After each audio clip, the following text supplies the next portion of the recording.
Hi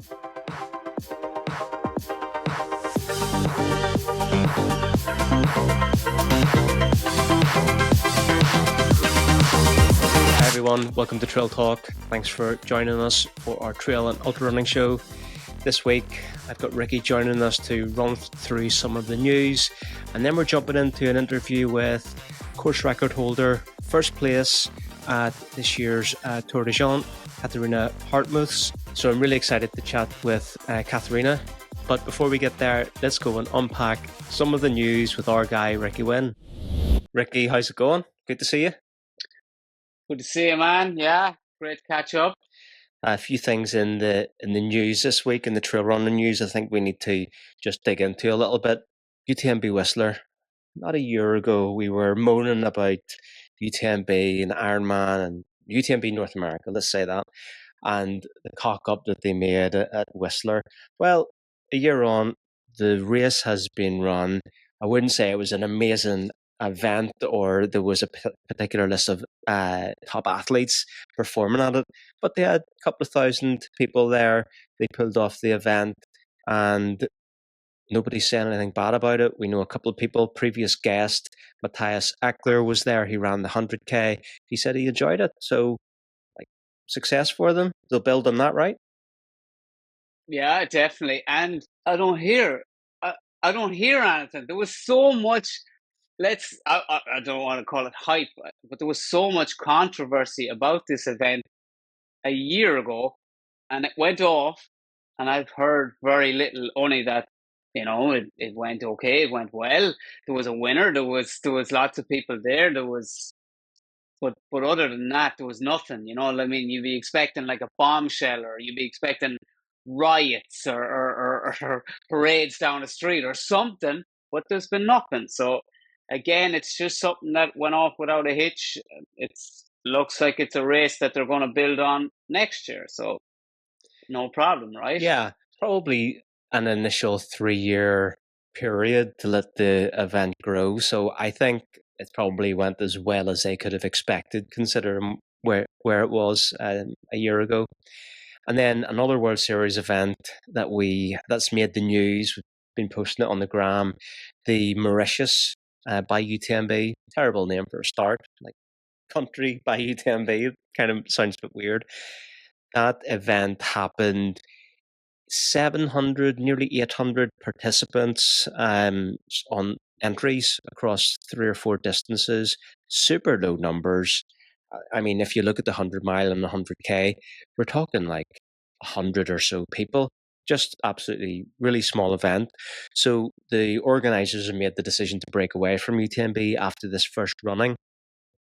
And apparently there was another event on the island either the weekend before or in the same sort of period, and there was 2,500 trail runners at it. So strange timing, but also that's another UTMB event down in Plughoek. Yeah, maybe like you said, just bad timing. It's like, so many races are going on at this time of the year, but you think that they would have got that a little bit better, especially like in that country, in that region, that maybe they would have planned it a little bit better. If that happened at Whistler, yes, we would be talking about something like that. Didn't happen. But unfortunately for Mauritius UTMB, that's a race gone by the wayside, and maybe the old organisers that retook it back over, maybe they have more success with it next year. Maybe they change the date, something like that. It can kill a race, the date. Like, I see it so often, even here in Ireland, we'll say there's 3 or 4 races, they're all around the same time. The 3 or 4 of them could be all brilliant races, but 1 or 2 of them suffer and 1 or 2 of them get big numbers, and that's just the way it is. It's sometimes race organisers need to look at that a bit better. UTMB should probably be looking at that a little bit better, but it's gone. Yeah, and I'd looked at that event when it got announced, and I thought that sounds like a great vacation race. You take the missus, there's a beach involved, there's some cocktails and stuff after. But yeah, not anymore. We're not going to Mauritius for by UTMB. Next thing that's popped up into the news is some changes at the Mont Blanc Marathon. Salomon are out after 20 years of sponsorship at the event, which a bit of a shocker, really, like a very successful event. Mont Blanc Marathon weekend in Chamonix is second biggest trail running weekend in the valley. It's busy. It has that UTMB feel of maybe, 5, 6, 7 years ago before UTMB really blew up. So that's a bit of surprise. Apparently, I hear on the grapevine that the sponsorship money is being diverted and will go to Broken Arrow to prop up that event and make it much more of a showcase event. So interesting. I gotta say, I'm a little bit sad. Mont Blanc Marathon is an iconic race. It's always had great battles at that event, and we're just not going to get the same level of athletes at the marathon distance now for next year. No, and like you said, it's been a huge race. Like I would say, Marathon de Mont Blanc is one of the first races I heard about as a trail running fan. It's always been really good. The coverage has always been really good, and especially as a Golden Trail Series race, it was one of the showcases of the event, and it's an odd one to see Solomon pull out of that, but obviously they have their reasons. Do we know who's going to come in and sponsor that race if that race is going to continue? I'm sure it's going to continue. You might know more about that. Yeah, so it is going to continue, and they have opened up registration for next year, but they have no title sponsor. So it leads me to believe maybe that the decision to pull out was last minute. They weren't prepared for it, because it feels like an event that should be able to get a good sponsor given the attendance numbers. Also, just thinking about Broken Arrow is the week before or 2 weeks before. Is it 2 weeks before Mont Blanc Marathon? So now we're gonna have one less race on that end of June weekend, which was Mont Blanc Marathon, Lavaredo, and Western States. So that whole end of June period is going to be a little bit quieter, and Broken Arrow is going to get that extra cash. So interesting. And then just want to also touch on a little bit of other news that Francesco Puppi has put out on his Instagram that he won't be attending the finale because he doesn't like the course or the direction that the series is going. Kind of a little bit surprised by that one, but he is getting some backing from other athletes in the comments.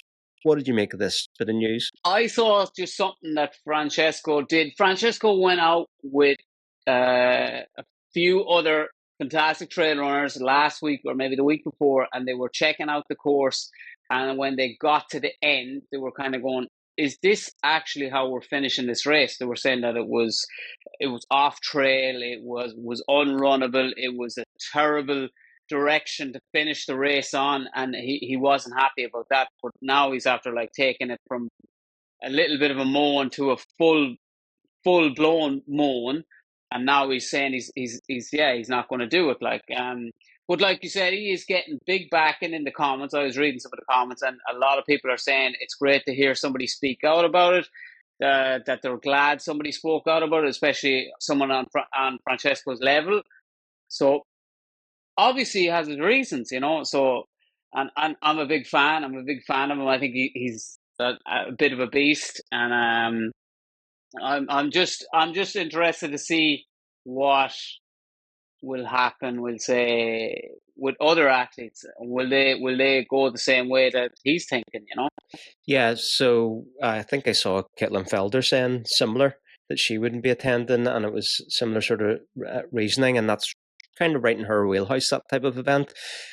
But I think the standout comment that I was all behind is Stan, the Satisfy athlete, saying all through the Golden Trail World Series, it's these iconic races, and then it builds to this race that we've never heard of in this made up course, and it doesn't sit right, and it actually doesn't sit right, and that's why this probably is resonating with a lot of people.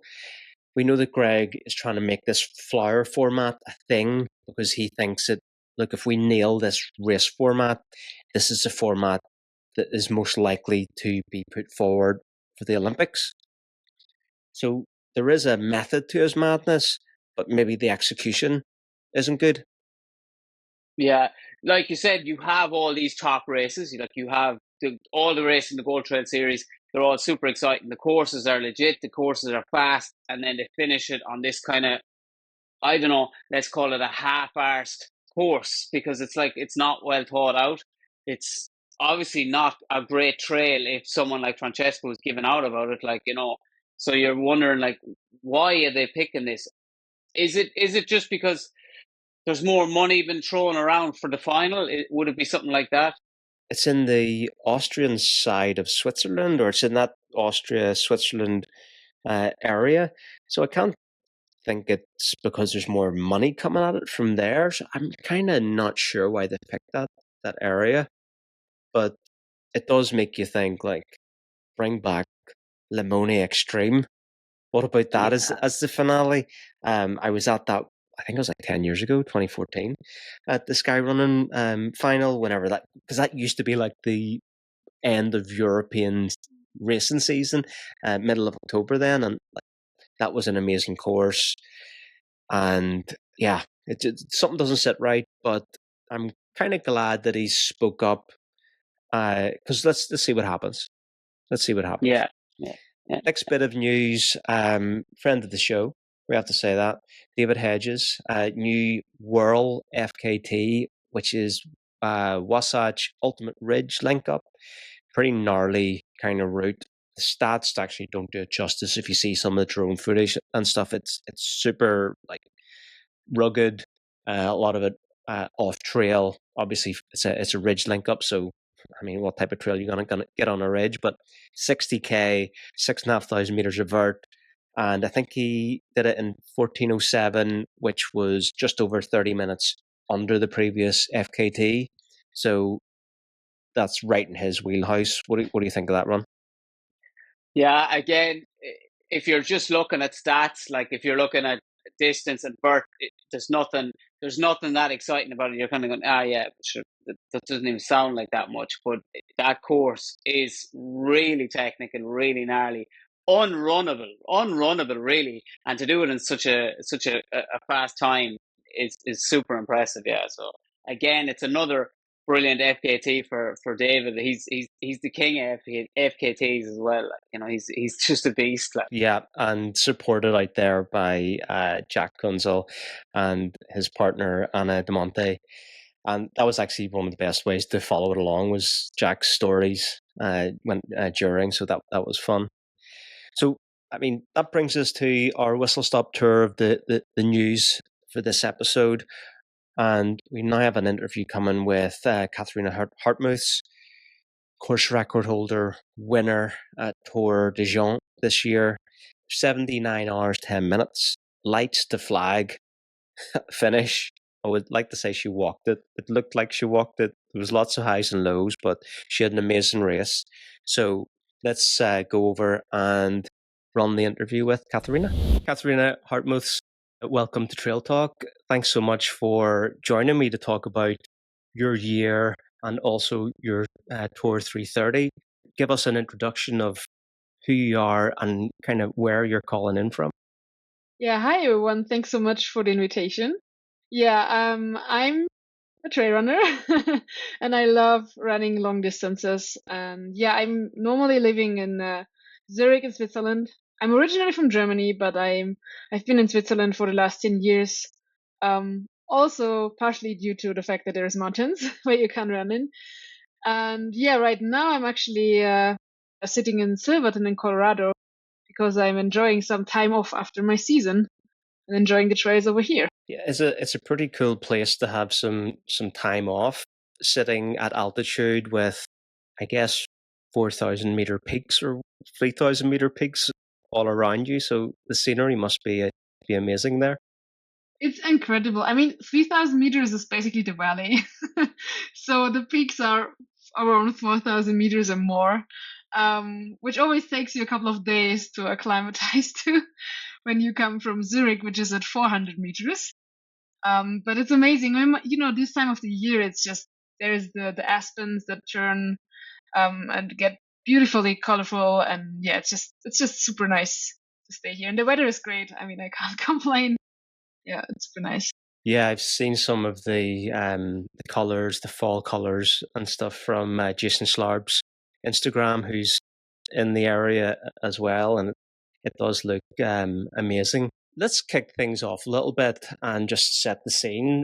I think a lot of people sort of got to know your name quite recently, like over maybe like a couple of years ago. You sort of, let's say, burst onto the scene is how I'm going to call it, just with some really standout performances. But whenever you like scroll back through your earlier race history, you know, you basically have been performing at the top level at all of these races. It's just the breakout performance was whenever you come and have a podium finish at UTMB. If anyone that doesn't know you that then knows you, but you really seem to be gravitating to. I've always gravitated, I should say, to ultra trail, to rugged mountains, to steep stuff. What is it inside you that kind of draws you to that type of course? Yeah, I think for me, well, I mean, there's several reasons why I do this, why I love the trail running sport. And yeah, one big part for me is always to go on an adventure. And an adventure for me includes, something interesting. And so I'm not really a big fan, to be honest, of flat trails. I mean, it's nice from time to time, but I'm always super excited when there is actually a real challenge in the trail itself, which means like a lot of climbing or just, yeah, rugged terrain, like super technical stuff. I really like that. Because usually it also comes with a lot of, nice views and just super interesting landscape. And I think I've always, yeah, been drawn to that, yeah, interesting landscape. And obviously, yeah, I also enjoy having a super nice competition like at UTMB. They just have a crazy field of insanely talented runners, and I really enjoy that too. But in the end, I think, yeah, if I would have to choose, between a super crazy competition on a, well, super runnable trail and then the more adventurous trails, I would always go for the adventurous trails, because for me it's more about, yeah, just going out there and enjoying, yeah, some beautiful mountains, and that includes some beautiful and, yeah, sometimes super technical trails. Is it the technical trail and the like the steepness of the gradients that appeals to you as well? Well, it's more the challenge, I think, with all the climbing. I mean, I love climbing also because I think I'm quite good at climbing, and I really like this, this slow grind. You're grinding your way up for sometimes for hours, but in the end, you always know you will reach the top, and well, most of the times you will have a super nice view there, if there is no, bad weather or something happening. So for me, this is a really cool aspect. So I work towards something, and then I get the reward at the top.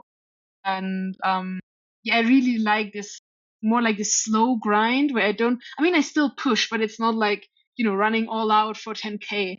For me, that, wow, yeah, that is rather boring, but I really enjoy the challenge. But at the end, I also have to enjoy, doing that challenge, I can enjoy the views, the mountains around me. And yeah, I work myself towards the top, basically.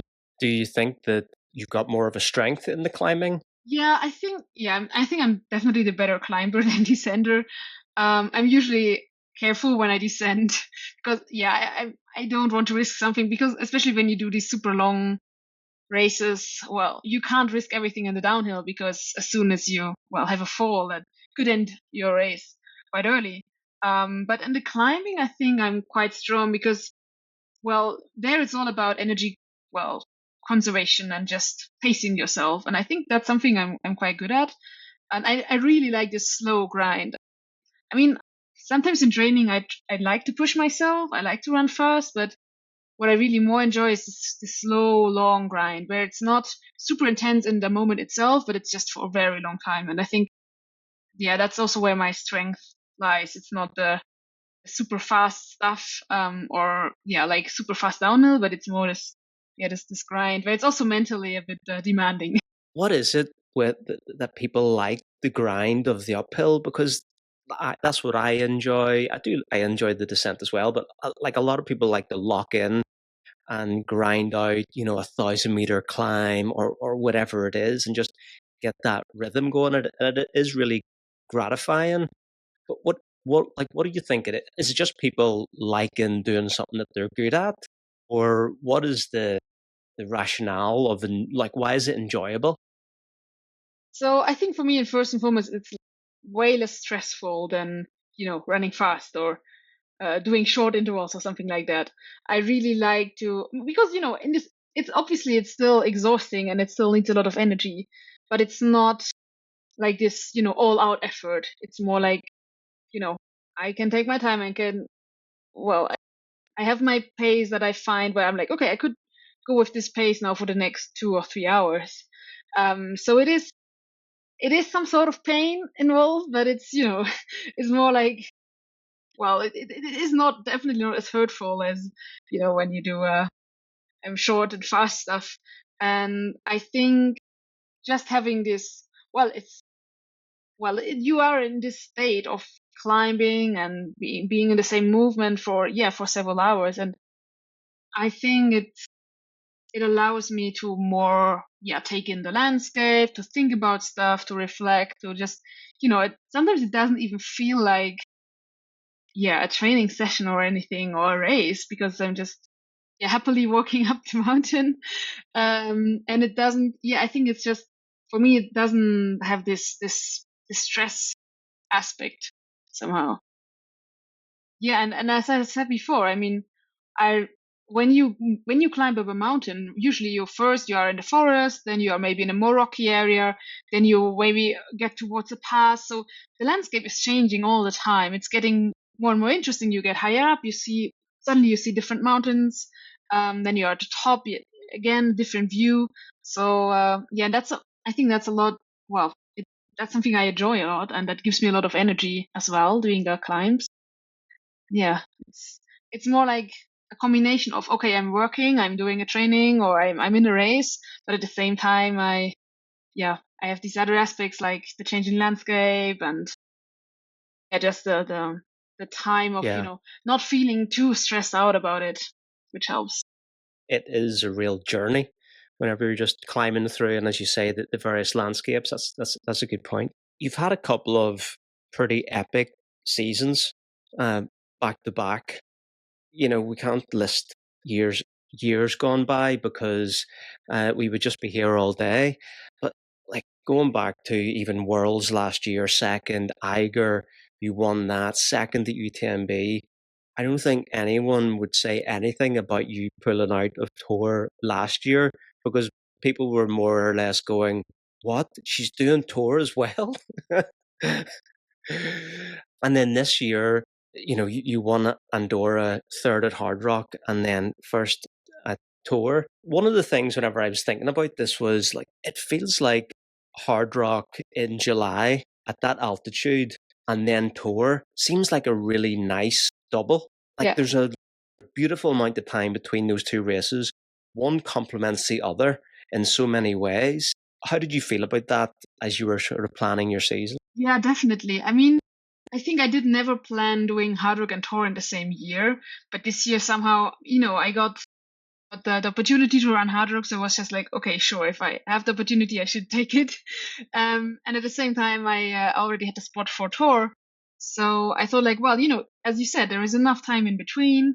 It was for sure great to spend some time at altitude here in summer for Hard Rock, and then, I mean, in the end, it was actually good to have that big amount of time between the two races, because I struggled again with some of my injuries that I had suffered from this year. And so it was actually good to also have enough time to recover from Hard Rock, first of all, then build up again. Then, well, there was that injury thing going on. So I was just glad that it was enough time. I didn't need to stress about it. And especially when you're on tour, you just want to make sure that you have a great base. And that means just spending a lot of time in the mountains. I'm not necessarily, doing fast stuff or anything like that, just spending time on your feet. And I think I managed to do that quite well. So I really took my time after Hard Rock, do a proper recovery. I recovered for like more than 2 weeks, which is, usually, well, that's rather long for me. But I felt I needed that because my race at Hard Rock was a bit challenging, to say the least. So I felt that, my body just needed a break. And then I had enough time to, rebuild and also do a taper, obviously, for Tor again. But in hindsight, I have to say that combination was kind of perfect because, Hard Rock is like, or better say, Tor is like, well, at least from the distance side, it's more or less 2 times the Hard Rock. Obviously, it's not in that type of altitude, but I think in terms of the terrain and just the type of the race, also the type of adventure, it is somehow similar. So it was for sure good to have that Hard Rock experience before, and then training towards Tor again. And I'm super happy that it worked out, to be honest, that I could finish both races. So that was super cool. Yeah, it's a really cool double. We're about 3 weeks past Tor now. You're over that. You're given it that we're talking to you here. You're bound to be well recovered at this point. How was the recovery? How did you feel immediately afterwards? Like, do you go through these things that us mere mortals are going through with swollen feet and ankles and sore bits and pieces everywhere? How did you feel? Yeah, I must say after Tor, there were some new things that I haven't experienced before, like the swollen feet. Usually I can't recall that I ever had swollen feet after a race. Not even after Hard Rock, but after Tor, I definitely had the swollen feet as well. And I think the first day after the race, I felt it. I felt quite destroyed, but not so much on, I had some issues with my knee because I had knee injuries before this year. That was to be expected. That was pretty bad. But other than that, I was super tired. I think that was the major symptom, so to say. I didn't feel too bad muscle wise. Obviously, the muscles were super tired, but I didn't have sore muscles or stuff like that. That was super nice. But I think just the tiredness, that was something that was certainly new for me. And that I think, that I felt that for at least 10 days. It got better. Obviously, I slept a lot in the days after the race. But I could really feel that I was actually physically, I was recovering super well with the muscles and everything. I felt super good like a week after the race. But still, I was careful and taking my time because I knew, there is this deep fatigue, which you maybe not necessarily feel if you have sore muscles, you feel it and you're like, okay, I shouldn't train now. But a week after the race, I felt like, I actually felt good, but I knew there was still this deep fatigue going on. And I think that's also something I realized until last week, that I still just felt tired. But my body felt good. I could move. I went for some biking, and that was super nice. But it was just the fatigue that was there. And I think now it's coming around. Now I feel a lot better also. Fatigue wise. And I must say I was honestly surprised how well my body recovered after the first 2-3 days. I could walk normally. I could walk up and down stairs normally. It was super nice, and actually it felt even better than after Hard Rock. And I think, my recovery at Hard Rock was certainly not good because I had these issues with not being able to eat during the race or during large parts of the race. So I think that really, was not good for my recovery at all. And also after the race at Hard Rock, I couldn't eat well. And then for Tor, it was different because I managed to eat well throughout the whole race, which was obviously also key for the race itself. And then also after the race, I just tried to stay on top with, getting my calories in and getting my sleep in. And that was super good. Definitely helped with the recovery. So the race took just over 3 days, and I'm right in thinking that's a lot longer than anything you've ever done. Personal projects and things like that are hard to find online, so I basically at the mercy of your ITRA results page, because actually the Tor result doesn't show up on the UTMB page. So was this like basically 2 days more than you've ever gone before? Yeah, so my longest race before was at Swiss Alps. That was 3 years ago, and that was, no, I think it was actually Hard Rock. They were both in a similar range. It was like 30 hours and change. Those 2 races, Hard Rock and Swiss Alps, were my longest. races until Tor. So that was It's an definitely, I mean, just having a second night was completely new. And then I had not only a second, but a third night at Tor. Yes, well, I mean, thankfully, there's not many things that I can think of that are harder than or longer than Tour 330. So, you might never experience a fourth or a fifth night unless you go for the Tour de Glacier. So, thinking about your race, it looked like you had such a smooth run. You were in control from the start. I remember seeing you at the first life base station at Val Resenche. One of the really interesting takeaways from that was you came in and I think you spent like 5 or 6 minutes. Mhm. You got properly changed for the night. You seemed to always be spooning, I think it was maybe couscous, Yeah. like a Tupperware of couscous. You were hydrating, like you were changing stuff, and it was just like no rush, no drama. This is the plan. This is what we're doing. And then on you went. The women behind you, whenever they came through, they were racing each other. When was she here? Quickly, we have to go. They were in and out in just over a minute. No, I'm not changing my socks. I don't have time for that. I need to go. There was a real like hustle to it all. And I just felt at the time that there's so much of a tax to that mental energy. And that was just playing further into your hands that you could just have your own race and do whatever you were doing out front.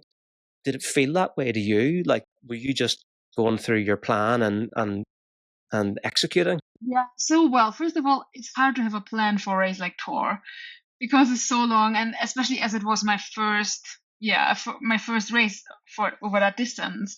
Um, Obviously, I had a rough plan, but I didn't know how it would turn out, especially as soon as I reached that 30-hour mark. So, well, the way how I approached the race was basically my main goal, and actually my only goal for the first 3 days, was to finish the race. Because it's such a long race, it's so hard in itself, and it's actually so hard to get to the finish line in one piece.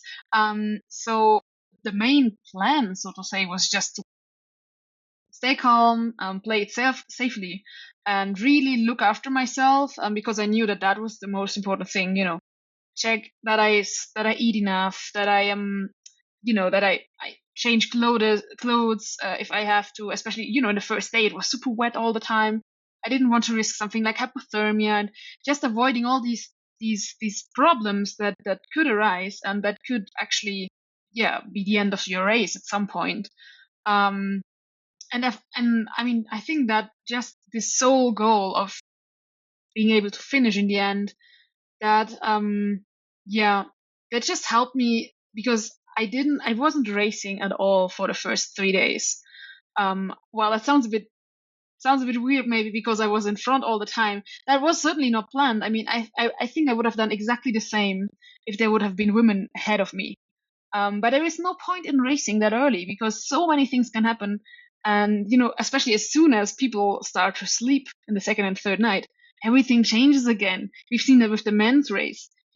People were far back because they had to sleep early, but then they were fresh again and then they were rushing to the front. Especially in the first day and also in the second day, there's really no point in racing each other, because what happens, and that's what you said, when you race each other, you probably don't look properly after yourself, and that will cause issues on the following days. So my plan really was to try as good as possible to stay on top with calories, obviously, but also with with how I felt. Changing clothes, I changed clothes so many times in the race just because I was like, okay, even if it's 1 or 2 more minutes now, but in the end I will probably not suffer from something like hypothermia, or I will just feel better. I will be able to move better. Same with the shoes. I mean, I changed my shoes way earlier than I planned just because they were all wet and dirty and it was no fun running them anymore. Same for the socks. So it's just like, okay, well, I take the additional 5 minutes.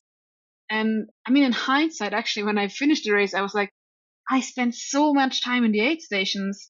I thought, I could have been way quicker, but I'm not sure if I would have had the same result in the end if I wouldn't, have taken the time, maybe 2 or 3 minutes just to eat some more calories. So I think, yeah, really just staying calm and just getting through first 250K.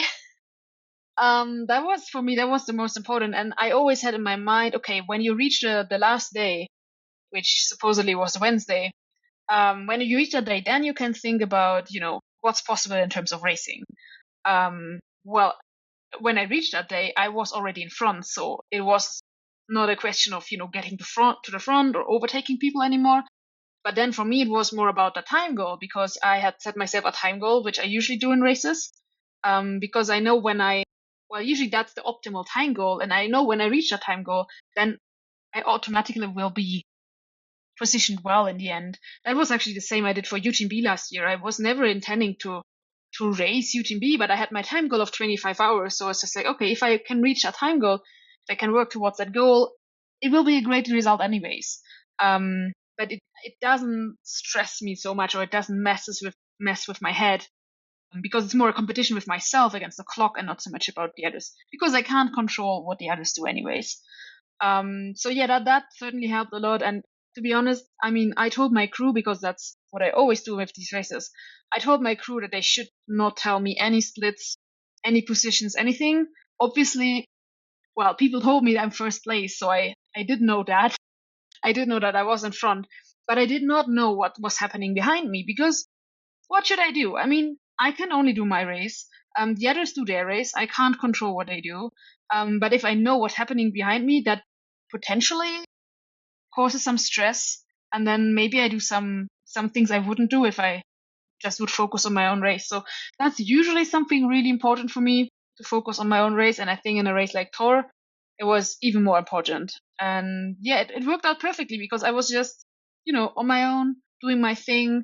Yeah, I mean, well, being first or being the leader during the race is something I usually don't like that much. Because of course it adds some pressure. There is some voice in your head which tells you all the time, oh, you're in first, you could win this. But then you need to tell yourself, well, it's only the second day. I need to get through all of this. I need to manage everything, especially also in this race with sleep and sleep deprivation, stuff like that. Yeah, the main goal was to stay with myself, to just focus on my race. Maybe take a couple of more minutes at every aid station, just to make sure that I don't forget about anything. I don't risk any issues, any problems coming up. So yeah, I think that worked out great, especially for this race. So you mentioned that you went into this and your plan really was based on time. You had some time goals. What did you set those off? Was it off of a course record? Yeah. So, well, the time goal, well, I knew where the record was at. It was at 80 hours, 19 minutes before. And in my head, I was just like, the 80 hours should be possible. But I only allowed myself to think about that time goal on the very last day, because beforehand, obviously, I thought about it before the race, and I knew if there is no major problems coming up, if there is, if I don't have to stop for too long at some point, if I can move well, that should be definitely possible. So yeah, I always had that in the back of my mind. But then, on the fourth day, I actually just thought about it, and then I did the math, and I realized, okay, it is possible. I still needed to push a little bit to reach that goal, because I think I slowed down quite a bit due to the fact that I had problems of sleeping. But yeah, that was on the last day. That was my motivation then to go below the 80 hours. Yeah, and I mean, I'm super happy that it worked out. I was actually surprised how well I still was able to push. And it was nice to have that time goal, because I think this then allowed me to push myself, because, well, I mean, on the last day, the other girls, they were far back. I mean, I didn't know exactly how far back they were, but my crew, they just told me, you're basically safe as long as, nothing bad happens now, you should be safe for first place. But then I was like, okay, now I'm racing myself against the clock, which was super cool, because suddenly there was the competition. But it was just the competition with myself. And then I knew, okay, I can now work towards a time goal.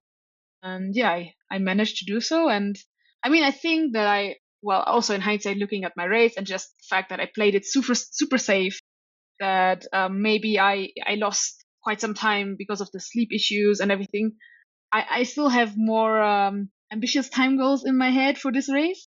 But I think, yeah, for this year, it was just, as I said, my main goal was to finish. I achieved that, and then taking away the win and even the course record, which was breaking also my this time goal of 80 hours. That was just, yeah, that was the bonus. That was on top. And I think, yeah, now I've seen, okay, I can do that. I can manage it. But I also, now, after the race, I felt like, okay, there's for sure I can do way better. But that's cool because now I know, okay, for the future, I can focus on maybe more aggressive time goals. Yeah, but for this year, it was great because I really just wanted to finish that race. So, how soon after the finish did you think, I could have done that quicker? I think it was rather sooner than later. But I the same I thought that, and then at the same time I realized it was good as it was this year. I shouldn't have aimed for, I don't know, maybe 77 or 78 hours. That probably would have maybe destroyed my race at some point. So it was definitely good as it was. It was just like, okay, realizing that it actually went super smooth. Well, obviously I had my issues and I had problems and it was not always easy. Definitely not. But just finishing that race and realizing, okay, that was super cool and I enjoyed it a lot. But yeah, I definitely was not, the tank was not empty. So that was actually super cool to see. And I think it just got me motivated in a super positive way to come back and try to do better. So, talk a little bit about the highs and the lows, because 3 and a bit days, 79 hours, 10 minutes, there always is. Yeah. That's part of Ultra Trail. So, what were your highs and lows? So, well, I think I had two major lows during the race. So the first low, which was probably the more severe one because it was a mental low, was actually already on the second day. I think it was on the second morning because, the first 24 hours of the race were super wet. With like a lot of rain. There was snow in the night. It was super cold, and yeah, it was just, it's really not the conditions I'm used to and that I like. I was actually surprised how well I managed, but still after that, that night and the day before, I really definitely felt that it took quite some energy. And I think also that, the morning and the first part of the second day was when I actually realized, well, this is gonna take way longer than usual, my usual races. And I started to, my feet started to hurt super badly. I was just like, maybe that's a bit too early, there's at least 4 more days to go and my feet were bad. And I did the math in my head. I realized, oh man, we are not even yet at halfway point. It was just a lot of stuff going through my head, and I just realized I wasn't in a good space mentally. And I think in hindsight, it makes sense because for me that was basically, I think I needed to allow my brain, to go further, to go further beyond that usual 100K, 100-mile distance, which I'm used to. And just find that switch to allow myself to actually expand this towards many more hours and many more kilometers. So that day I really struggled for like, I don't know, 5-6 hours mentally, and I even realized that my mind somehow it was looking for excuses to stop, because it was not used to this type of the race and the distance and everything. But then I think around midday of the second day, I kind of found that switch. And after that, actually, I must say, especially after reaching halfway point, even though I knew it was not even yet halfway point in terms of the time of the race, it was just the distance. It was so much easier because then I think, I switched my brain to, okay, we are going beyond 100 miles. This is going to take us way longer than usual, but I'm fine. Okay, my feet hurt and I was a bit tired, but otherwise I was fine. And then I thought just like, okay, the weather improved. That helped for sure as well. And then I was just, okay, that's cool. We have 2 more days out to enjoy here. Let's enjoy those days. And I think from that moment on, yeah, I had smaller lows and everything, but my mind was in the right place. And I never doubted that, again, that I would not see, or I would not be able to see the finish line. So yeah, I think that was my biggest low. And then, yeah, well, I had one other low in the third night because, well, I wanted to sleep already in the second night, but I couldn't. I tried for 20 minutes and then I just couldn't fall asleep.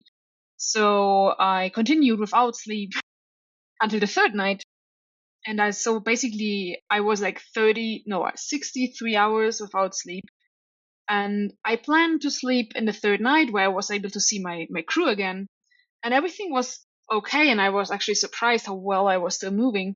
But then on the last downhill to that aid station where my crew was waiting for me with my sleeping bag and where I planned to sleep, suddenly it hit me so hard, the tiredness, the sleep deprivation, and I was so close, to the place where I could sleep, but I was still not yet there.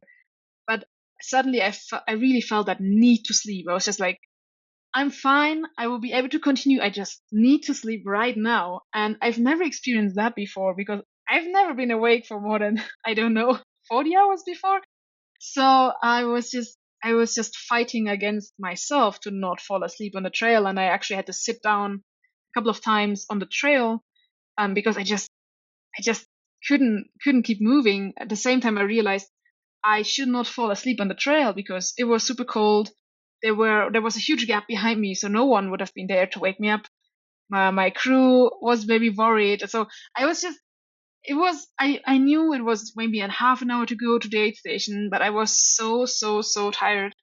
Yeah, I think that was for sure the second big low. It was not so much in like the first low where I actually struggled to motivate myself. It was more like, okay, I just have this need, but I can't fulfill it right now. So, Which aid station was this that you were planning this sleep? so the aid station was at Oyas. I think this is like it's I think 60 kilometers from the finish or something like that. Yeah, and there is a super long downhill before. It's one of the longest downhills I think in the race. Yeah, and it's not easy. It's not super technical, but you still need to be alert. You need to concentrate to not, fall or whatever. And so yeah, just staying awake was such a challenge.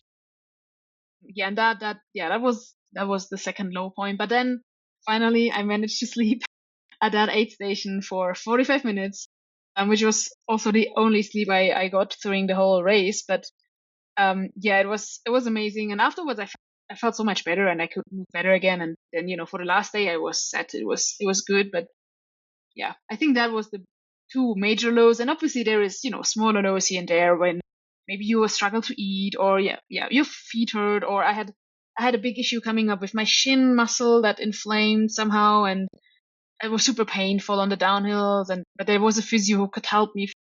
Luckily, stuff like that, the normal lows, and then the two bigger ones. So like 60-ish hours or 60 something hours is a long time to go. What was the planned sleep schedule? Obviously, these are written in pencil. Yeah. Highly changeable. What was the original plan? Because 60 something hours is a long time to go. Yeah. So the original plan was to sleep 20 minutes in the first, no, not in the first night, in the second night, 20 minutes, and then see if that would be enough for that night. Because I talked with other people before that had done the race before, and they told me that the second night is probably the most difficult one. So I had the plan of sleeping 20 minutes, and then if I needed to sleep another 20 minutes later that night. But as I couldn't sleep at all when I tried those 20 minutes, well, I rested a bit, but I couldn't fall asleep. Then I decided that, probably second night it won't work at all. So then, and then, well, the original plan was in the third night actually to go by what feels best. The plan was definitely to not sleep for too long at a time because I was afraid of, cooling down too much, not being able to get moving afterwards. So these 45 minutes I slept in the third night, that was actually the maximum time I allowed myself to sleep in one go. I mean, in the third night it worked perfectly, But yeah, it just didn't work in the second night. So that was when I decided, okay, I will see if it works going without sleep through the third day, actually. And I was fine. I had my sleepy phases where I was, my mind was wandering somewhere and I was just moving like a robot. But yeah, I mean, it worked fine. Really, it was surprisingly fine until that last downhill where I really realized, now it is time to sleep. Your mind wandering off somewhere and you moving like a robot actually sounds perfect for the race that you're in. You're just getting it done and your mind is not thinking about, how long till I get to the aid station, how long till I see a crew, all of these things that you don't want to be thinking about. You Yeah. just want to be here and now, or like in a little fantasy while still moving. So that doesn't sound too bad. And I just need to refer back to what you said a little bit earlier, but you go and win Tor 330, and you just said that you were a little bit tired and your feet hurt. That sounds pretty okay. That's not a bad outcome. Could be worse, yeah. Yeah. So you finished the race with some KT tape on your right leg, up your shin, round your knee. What was it? What was wrong there, and when did that start being a problem? Yeah, so the knee was actually taped from the beginning, because this year I suffered from a couple of of accidents in the lead up to the season, and I suffered 2 knee injuries on the same knee, unfortunately, and that was just a precaution. Actually, to be honest, before the race, I was not sure if the knee would hold up for the 330K. It's just such a long time and so much downhill. And so actually I'm quite happy because the knee only bothered me like for the last 30K. And that was the distance where I was just, okay, I will make it to the finish no matter what. So yeah, the knee tape was there all the time. And then, yeah, the shin thing, that I think that started to be an issue on the morning of the third day. So that was around kilometer 220 maybe. So still quite some time left in the race. And there, it was just, yeah, the part, where the muscle is tied to the bone, there the muscle started to inflame, basically where the shin goes into the foot. And yeah, that was super painful because I realized that I couldn't lift my foot properly without being in quite some pain.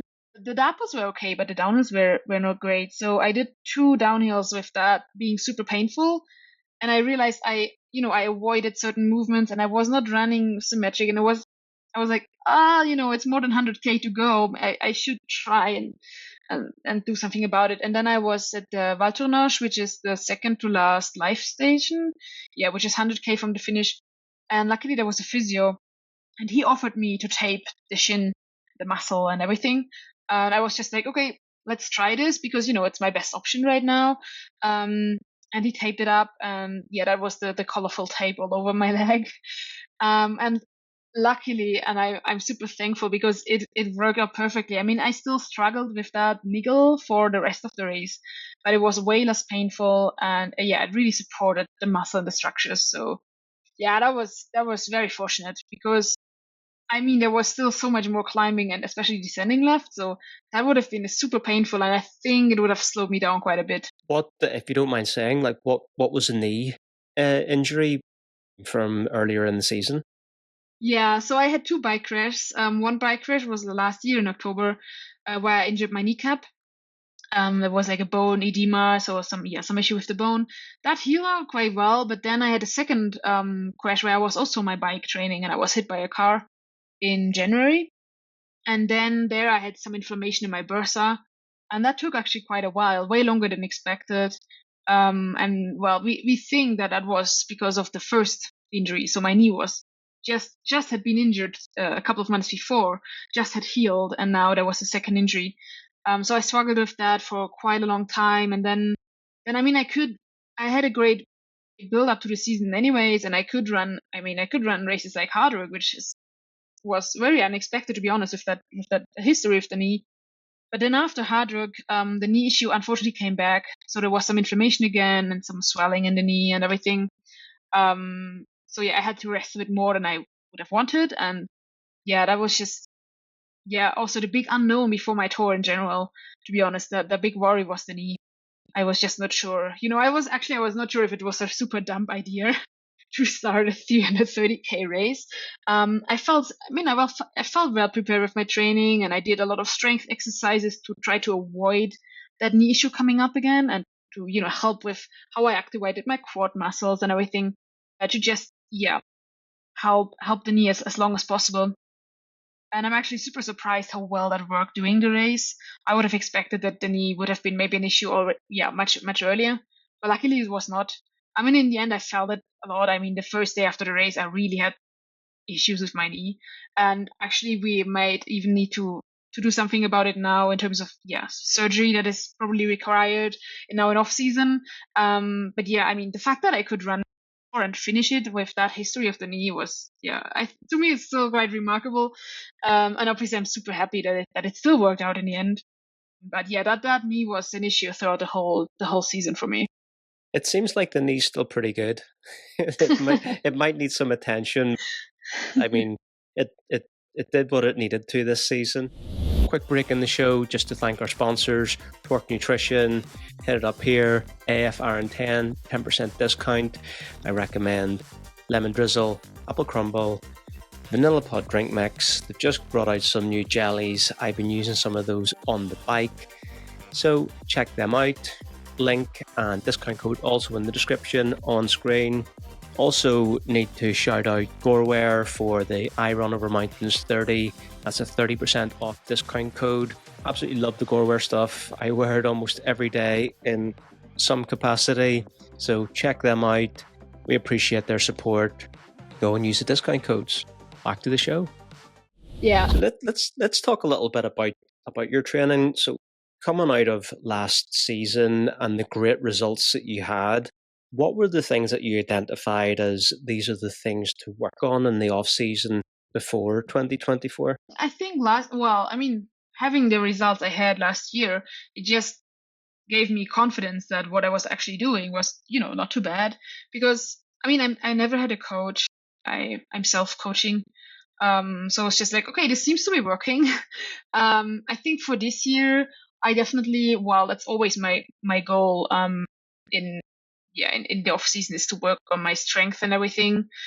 The core and my hip, because I always have some issues with my hip and my glutes because I have some scoliosis in my back.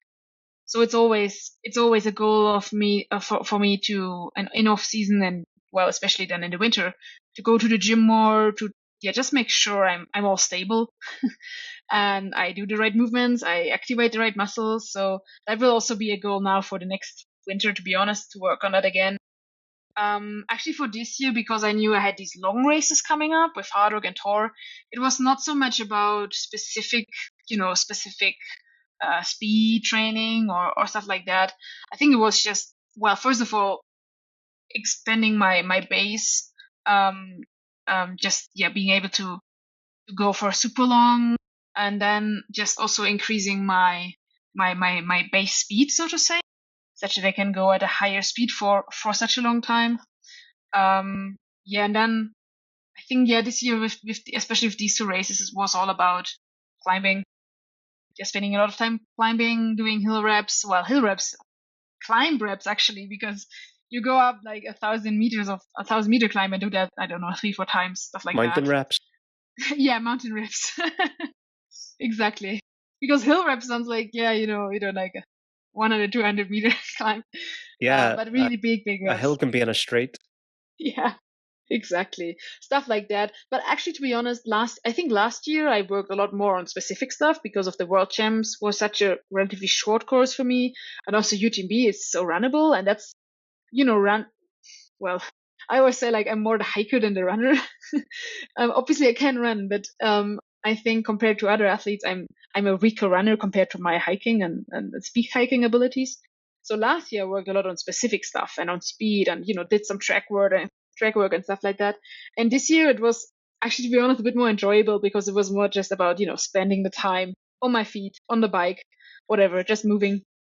And also spending more time at altitude. Maybe that was this year a bit more special. Before I came to race Hard Rock, I always spent some days in the Swiss Alps at altitude, stuff like that. So what's your inspiration for designing that type of training? Since you are self-coached, like, is there particular methodologies that you've researched and then you apply, like uphill athlete, or are you thinking more about classic run training, as in, VO2 max work and these type of things? Where's your mindset when you're programming for yourself? Yeah, that's a good question because I think it's a wild mix, and these days it's definitely based on my experience over the last couple of years. I know what works for me. I don't know what doesn't work. I think I did a lot of mistakes in early years. I injured myself. I realized, for example, that I can't run high volume for most of the year. I do some super high volume weeks in the summer when I go to the mountains, but even then I don't run most of these kilometers. I hike most of the kilometers because I tend to injure myself and I run too much. So what I do instead is, for example, that I cycle a lot because especially for the long stuff, for the endurance part, it's not so much about the running specifics. It's more about just keep moving and get your body used to the movement and to the recovery. So I think I like a couple of years ago when I started actually to, try train more systematically. I read a lot. I talked to a lot of people. I also have quite a few of my friends are triathletes, so they also have quite some idea of how to structure the training. Many of them have coaches. So I think I just tried a lot of stuff in the last couple of years. Tried some methods like you said, with really structured weeks where I had my VO2 max workout, my threshold workout, and then my my long run, my endurance stuff. And I think these days I'm a bit more relaxed because I have my key workouts. Well, usually I have when I build up to a season, each month I try to have a different focus on the different. Like 1 month is one training block. Usually it's 3 weeks and then 1 week recovery. I think I stick to that. So that's schedule most of the time. And then, one month maybe January, December, January, February, it's really all about the base. But then I also throw in some VO2 max because that goes well with the base training. And then as it goes closer to the season, I think I work a bit more. Usually I work a bit more my threshold pace, that stuff. And then as we get towards the races, I do more specific stuff on the trails. Actually, go to the mountains, do mountain reps, specific technical running on technical terrain stuff like that. But I think usually I roughly plan my week within that training month where I have maybe one or two different focus points, and then I have a rough idea for my week. I have like 3 or 4 workouts that are key. For example, the long run is usually a key workout. Then I have some faster key workout. If that is, usually that's something like hill reps or mountain reps, or early in the season, maybe it is a track workout or speed work. And then usually I have another key workout on the bike where I maybe work on my threshold and stuff like that. And then the rest I just fill up with what I think fits best, obviously usually with base training, with strength training, with stuff like that. But I think with that, I think I'm doing well with that, and it's super flexible. I still can throw in, whenever I want to do something maybe more adventurous, or I'm like, oh, I would love to do this, and that's the beauty of self-coaching, that I can allow myself, well, if it fits somehow, then I can go on little adventures or train with others or throw in some, I don't know, maybe some skiing in winter or stuff like that, just to keep it interesting and to have the variety, because I really like having a variety with the cycling and also swimming and stuff like that. It's a good mix, I think, between some structure and the freedom of being flexible, or like just to say, well, tomorrow there's super nice weather, why not do something cool in the mountains, which was not on the plan at the beginning of the week. So I always try to see that it fits, that I get the recovery, especially after the important sessions. That's absolutely key. But I think right now, after the last 5, 6, 7 years, I think I have quite a good intuition what I need, when I'm tired, when I maybe should cancel a workout. I think it works quite well. Are you ever doing any intensity on the bike, or is that just extra volume? I do, especially in winter. I think I do quite some intensity on the bike, because in winter I tend to not do that much intensity on the run. And I realize that it works well for me, or that I still can improve some respiratory aspects when I do, intensity on the bike. So in winter, I mean, usually that's an indoors, on the turbo, but that's actually cool because on the turbo you can really plan it so well, and you can, just focus on getting your watts right on the bike, and that works well for me. And I always feel so much better when I do that, and then I go out in the spring on the bike or running. So yeah, I usually do that in winter. All right. I could ask you training questions for another hour, but we'll have to move on and tackle some of these questions I have on nutrition. Going into Tor, you've obviously got like a life base every 50K, and where a lot of people are consuming proper meals, proper solid foods, like you had couscous or whatever that was. What is your plan? What was your nutrition plan for Tor in terms of what are you carrying between life bases, and then when you're going into the life base, what are you ideally going to consume? Yeah, so that was interesting because, well, obviously it was a bit different from my usual races. I always try to, well, eat real food in races, but I think the last 2 years I tended to eat less real food because I always had some struggles with my stomach. So well, in a 100K race, for example, I still do most of the calories with the carb mix, which is in my drink, or with gels. I do a lot, but I knew that for Tor that wouldn't work.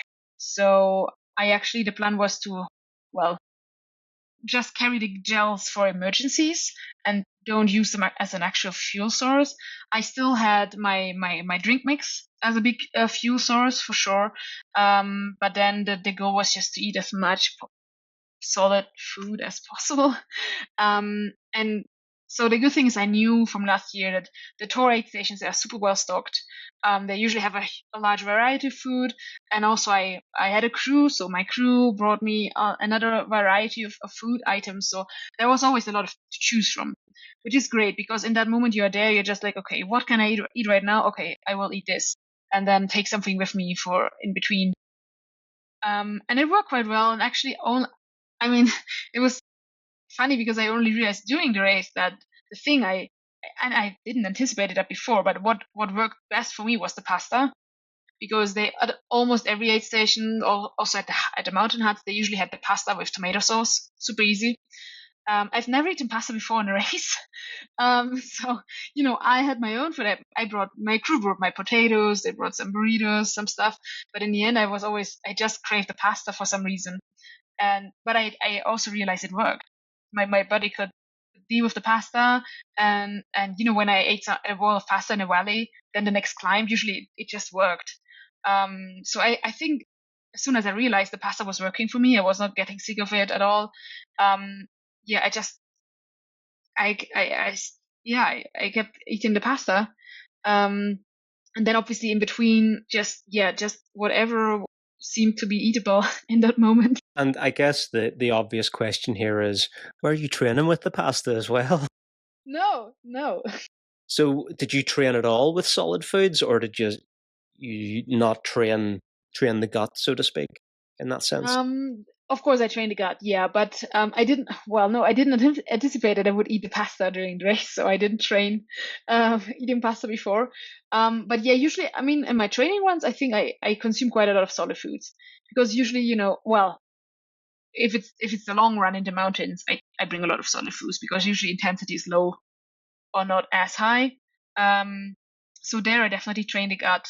I also train the gut, yeah, in my intense workouts. I then tend to eat more of the gels and just stick to gels and drink mix. So I think my stomach is definitely prepared for anything like that. But it was not for the pasta, but it worked. So that was a new discovery, I think. I can't see myself, to be honest, I can't see myself eating pasta in a race like UTMB because it's just too fast. I think there something else needs to work. But yeah, for a race of that low intensity where it's just, about grinding it out for I don't know how many hours. it was actually cool to see that because you always say like you should train what you eat during the race. You should train it before, and don't try something new on race day. And so I tried something new during the race, but it worked.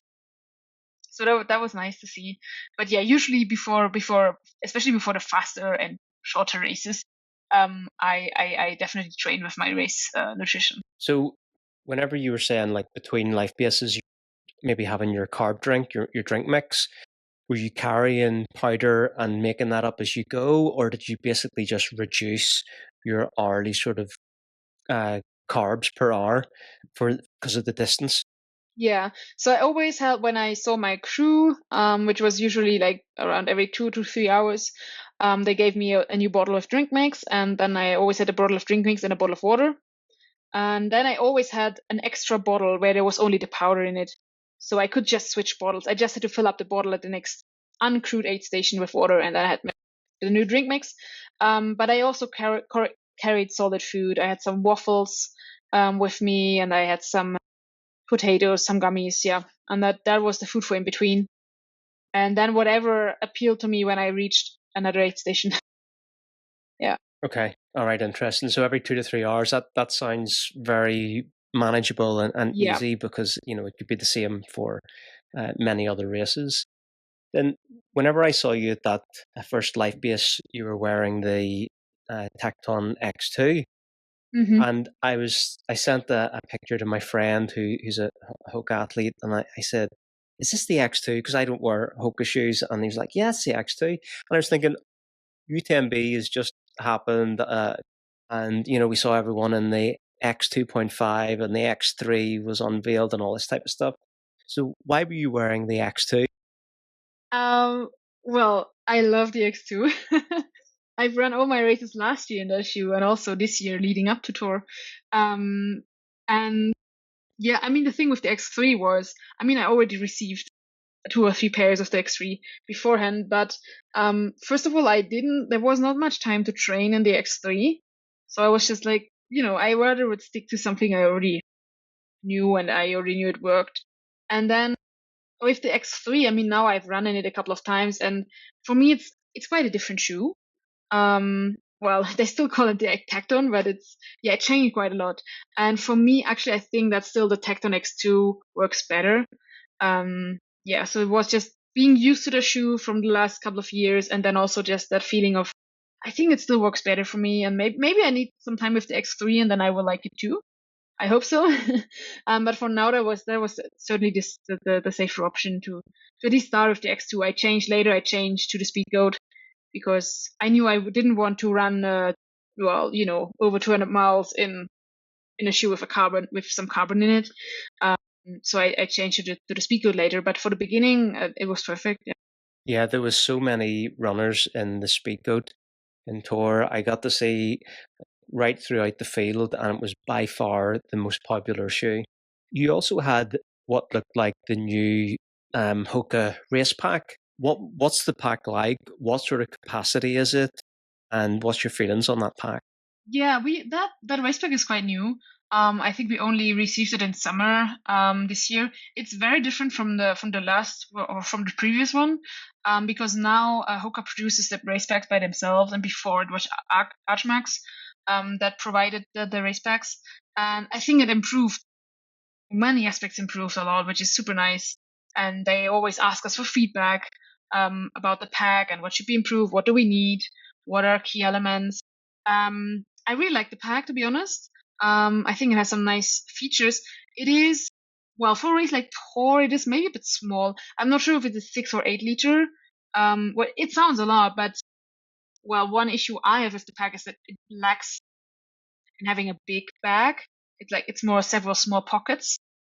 Yeah, and also I struggled a bit because I had to change my clothes so often. I had to put on and pull off my rain jacket like literally every hour, because there was always a cold wind at the top and there was a lot of rain in the first couple of days. I often struggled to, because the pockets are not super big, then to store it while having the pack on. So often I had to remove the pack and stuff like that. But I think it's great actually to, well, I think now I've tested a pack during Tor for sure. And last week, we received a survey about the pack and what to improve. And that was great because, I could tell them about my experience of the pack in the race. But yeah, it's certainly a nice pack. I'm super happy because, it definitely improved compared to the old one. But yeah, it's still only like a prototype. And I think, also during UTMB, all the athletes from Hoka use it. So there's a lot of feedback now. And I think that's super helpful for now improving the pack for the next season. It's remarkably similar to the Kailas pack, which we saw, which also has the Tor branding, just in the sense that it has split up that main pocket into two. It looks like a pack that you're going to get zero bounce from, which is a good thing. Yeah. But then it lacks that big pocket that, whenever the race starts, nothing goes back in the way it was, and you do need a little bit more capacity because it's just not as tidy. So, I mean, when you're on UTMB, you are super fine with that pack because you don't need a lot of things. Oh, well, I mean, they have a lot of mandatory equipment, but it's manageable. But with Tor, sometimes you carry some more extra stuff, and I carried some stuff where I was just like, I want to have that with me all the time. I didn't plan on using that, but I just wanted it as a backup. Also in case that, my crew was maybe not there or something like that. So maybe I carried a couple of unnecessary items because I didn't need to use them, but you never know before, especially with the snowy conditions and everything. And then it's great to have just that, that one bigger pack, one bigger pocket where you just, you put in your stuff. You're not planning on using that. And yeah, I think the idea with the two pockets on the back is nice because you have that lower pocket where you just can reach in and out. The problem was for me that my pack was a bit too full and that it was still not, it's still not super easy to access that pocket. So if I wanted to access the pocket, I still had to pull off the whole vest. And yeah, but it's small things that need to improve. Overall, it's a great pack. Yeah, well, I think it's a nice development. Just that Hoka are making the pack themselves now. For sure. It's a big step forward. So moving on to just a couple other questions as we sort of wrap things up soon. Obviously, you're in Silverton. Looking at your Strava, I'm thinking, I mean, the first thing that comes to mind is you've got to be interested in Nolan's 14. What's your thoughts, first off, on FKTs, and maybe like Nolan's 14 is your type of course, your type of route, FKT, whatever we want to call it. So talk a little bit about that. Yeah, I really like the concept of FKTs. Because sometimes I feel like, as I said before, doing a race, sometimes I feel like I'm on an FKT because I have my time goal and not my, position goal or something like that in my mind. I've not done that many FKTs yet, FKT attempts. I've done one in Switzerland, which is a super nice route. And then last year I've done one in Austria, which was also super nice. And I really enjoyed it. And I plan on doing more of them in the future. Yeah, in terms of route, I haven't really thought a lot about, routes over here, to be honest. I have a couple of runs, especially in Austria, which I would like to try because I know that it's super technical trails there and, a super, super cool stuff. Also I thought about, for example, I think it's Corsica, where there is the hiking path across, and I think there's the GR20, exactly. Thank you. And I think there is quite a really, really good time on the women's side, which was only established I think 2 years ago, and that would be a super cool challenge. I mean, usually it's a bit hard to fit in those type of adventures in the normal race season because when I want to do an FAT, it's not a 20K. Of course, it's also something long. It's almost like a race, but still it needs more time to organize and to prepare and stuff like that. So I would love to do more of them in the future. But yeah, it always depends on if there is time with the race calendar, how many races I do. Last year I did the FKT in October, I think. Yeah, it was very late. It was after UTMB and after Tor, and it worked, but I was tired, obviously, from the whole season, so it was certainly not optimal. Yeah, I mean, here in the US, there's for sure some super cool stuff. I think I will still have to see how well yeah, I mean, I think I'm not doing too bad with the altitude.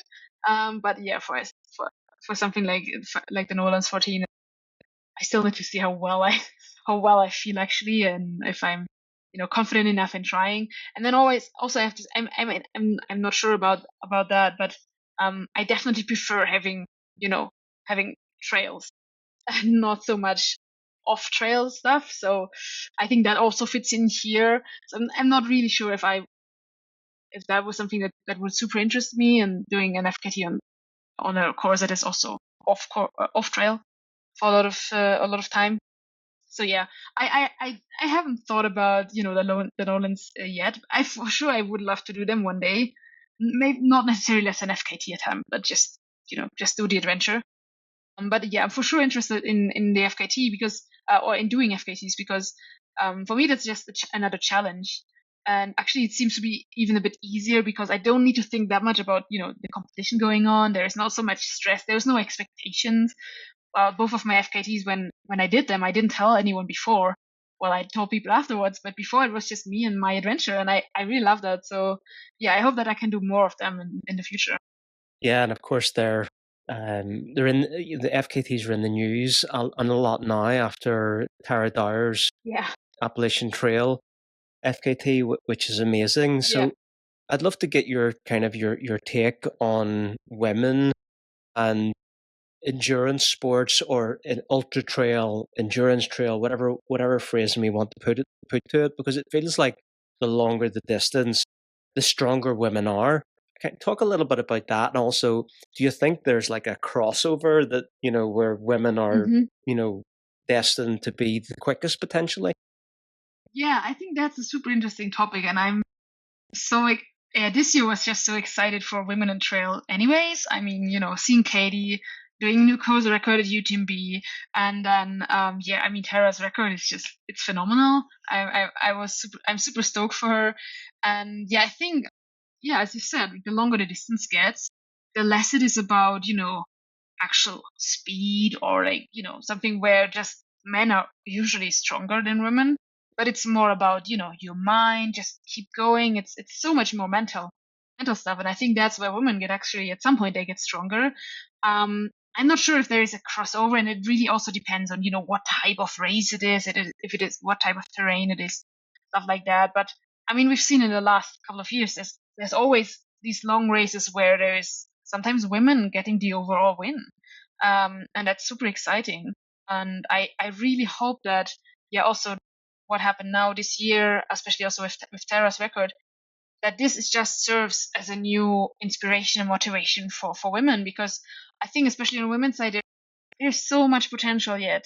I think for the men we already have a super great competition for the last couple of years, but on the women's side I feel like it's only just starting, and we just need more and more women pushing themselves, and we need more of these you know um, well, great performances where women actually see, hey, that's possible, and we can even beat the men. And it's not that we are always the weaker gender, so to say. And I definitely see that for the super long stuff and for these super long FKT attempts, that for sure, why not? I mean, in the end it's so much more about organizing yourself, looking after yourself, just pacing yourself. That's also something I think where women are really good at, pacing and thinking, ahead for the next couple of days. So yeah, I'm super excited to see where this will lead us to in the next couple of years, because yeah, as I said, I think there is so much potential yet in the women's trail running world.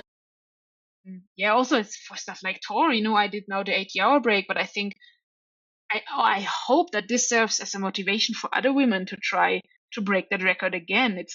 I've not set the record for it to stay there. I'm super happy if someone will break the record, because that's only like, showing us that we can still better. And even I, for myself, think, oh, I can do so much better. There's so much potential. But it's super cool that there is, yeah, that we are in a sport where there is actually that point where there is no gender gap, so to say, anymore, where we can perform on a similar level, just because other factors get so much more important, and it's not just about pure muscle strength or whatever. It feels like this is like the raw edge at the front of the sport, that we're still we feel like the sport is evolving and we're learning.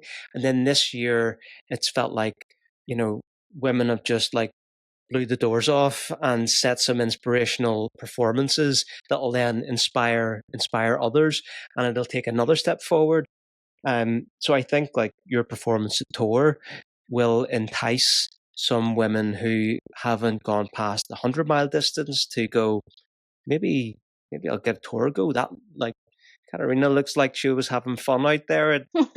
It looks like a cool course. Everyone raves about not the spectators, but just the people in the Valle d'Aosta, because it's so massive and friendly. So it is pretty cool. Just touching on the last couple of questions here. What is the potential for you to step up to the 450? Not next year, maybe the year after. I mean, at some point, is there something that, you've ticked that box now, you've got the qualification of finishing, you have to finish the 330 or you can't do the 450. So is there a part of you that would like to try that? Well, maybe one day. I mean, luckily I'm still young in terms of ultra runner age, but right now, to be honest, I would rather, right now I'm definitely more motivated in trying to improve my Tor time. Because I think that the 450 is something completely different. It's definitely even less a race, and it's definitely that big adventure, and you have to navigate. Also, it's just it's not. You need to think more. You need to organize more. It's definitely less a race. I think I mean, Tor is beautiful, and the glaciers. It's on different routes, but then sometimes it intersects with the Tor, and I mean, just knowing the area now, it's for sure a super beautiful course, and I think someday I would definitely like to try it, but I think maybe more in the long term, in a couple of years, when I'm maybe satisfied with my Tor, with my Tor results, and I definitely see myself trying it one day, but not in the near future. Then last closing question. What sort of fun plans have you thought about for next year? Your win in Andorra, I think, is your qualifier for the UTMB finale. So is that your plan? And what can you tell us about 2025? Yeah, indeed. That was also one of the reasons why I ran Andorra this year, was to at least have the qualifier, because you never know when you need it. I haven't finalized my plans yet for next year. Also because I still need to wait and see what's happening with the knee, and how that evolves. I mean, the plan. I don't want to say it's fixed yet, but the plan would be to run UTMB again at some point.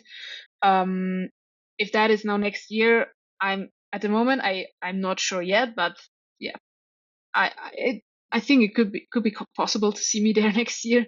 Because especially seeing this super great women's field this year, it just got me motivated to try it again.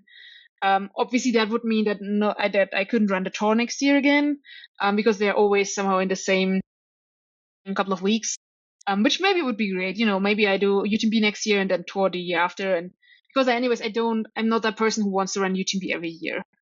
Because I mean, it's great to have the competition, but it's certainly not my favorite race. And then there is a World Championships next year again, which is at the end of September in the Pyrenees, which I think would work out with UTMB, because there's 4 weeks in between. Yes, UTMB is 100-miler, and yes, 4 weeks is not much, but it's at the end of the season, so it's not about getting another training block in. It's just about recovering well, and then keeping your fitness. And I think, due to my second place last year at the World Champs, I'm most likely already in the team. Maybe I just need to run one race next year, but I don't need to qualify. So that would be another or an additional race that would be certainly interesting to race in. And then for the summer, I mean, for the beginning of the year, actually next year, I really want to run the Madeira, 1:15 because I wanted to run it last year. It didn't work out with the World Champs. This year I was signed up. I couldn't run because of my knee injury. So next year I hope that third time is a charm and I can finally run that race because I think that would suit me quite well and it's a nice start into the season in April. Yeah, and then in summer, I mean, I would be stoked to be back at Hard Rock, but it's so difficult to get in if you don't win the race the year before and have an automatic entry. So I will have to wait and see if I get in next year. I mean, yeah, obviously if I get in, that would be the main goal for the summer. Because yeah, for Hard Rock, I'm even more than for Tor, I'm sure that I can do way better because I suffered a lot this year in the race. So yeah, let's see. Yeah, you did not have an easy go at it for Hard Rock. Yeah, so I can see the incentive there to wanting to go back and just have a clean race and see what that brings. Thanks so much for your time. I've really enjoyed catching up on all things Tor and your training. And yeah, I hope you have a great rest of your time in Silverton, and we'll see you soon. Yeah, thank you very much. I enjoyed it a lot. Well, guys, what did you think of the interview with Katharina? I would love to know your hot take from the show. What did you think about her performance at the Tor Des Geants, just in an absolute league of her own? Stick a comment down below. Best comment this week gets a box of TORQ goodies. So you know what to do. Also help us share the show with your friends. Hit the bell, subscribe, like, comment, do all of that stuff because we need to just let the algorithm know that we've got something going on here, and that's how we do it. So anyway, guys, appreciate you. Until the next time. Peace.